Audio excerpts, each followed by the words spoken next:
ایک نوجوان طواف کعبہ کرتے ہوئے فقط درود شریف ہی پڑھ رہا تھا۔ کسی نے اس سے کہا تجھے کوئی اور دعائیں طواف نہیں آتی یا کوئی اور بات ہے؟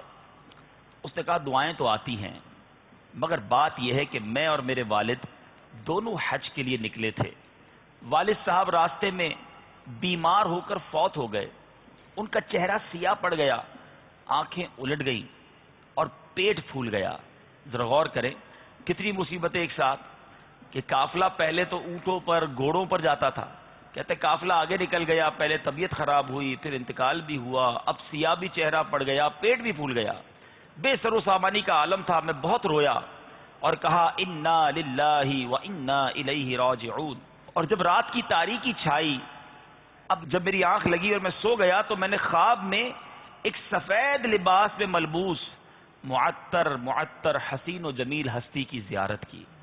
انہوں نے میرے والد مرحوم کی بیعت کے قریب تشریف لا کر اپنا نورانی ہاتھ ان کے چہرے اور پیٹ پر پھیرا۔ دیکھتے ہی دیکھتے میرے مرحوم باپ کا چہرہ دودھ سے زیادہ سفید اور روشن ہو گیا، پیٹ بھی اصلی حالت میں آ گیا۔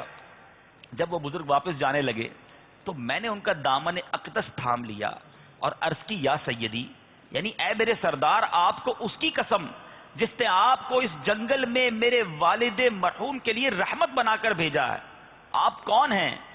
فرمایا تو ہمیں نہیں پہچانتا، ہم تو محمد الرسول اللہ صلی اللہ تعالی علیہ وسلم ہیں۔ تیرا یہ باپ بہت گناہگار تھا مگر ہم پر بکثرت درود شریف پڑھتا تھا، جب اس پر یہ مصیبت نازل ہوئی تو اس نے ہم سے فریاد کی، لہٰذا ہم نے اس کی فریاد رسی کی ہے، اور ہم ہر اس شخص کی فریاد رسی کرتے ہیں جو اس دنیا میں ہم پر زیادہ درود بھیجتا ہے۔ فریاد امتی جو کرے حال جار میں،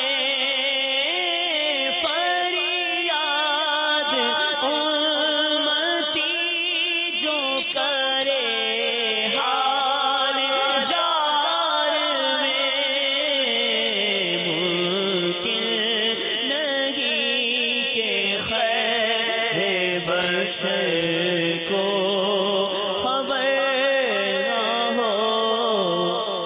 اب اس سے دو باتیں سیکھنے کو ملی کہ درود پاک کے فضائل کتنے ہیں، اور درود پاک پڑھنے والا انشاءاللہ دنیا میں بھی برکتیں پائے گا، موت کے وقت بھی، اور اللہ نے چاہا مرنے کے بعد بھی اسے برکتیں نصیب ہوں گی۔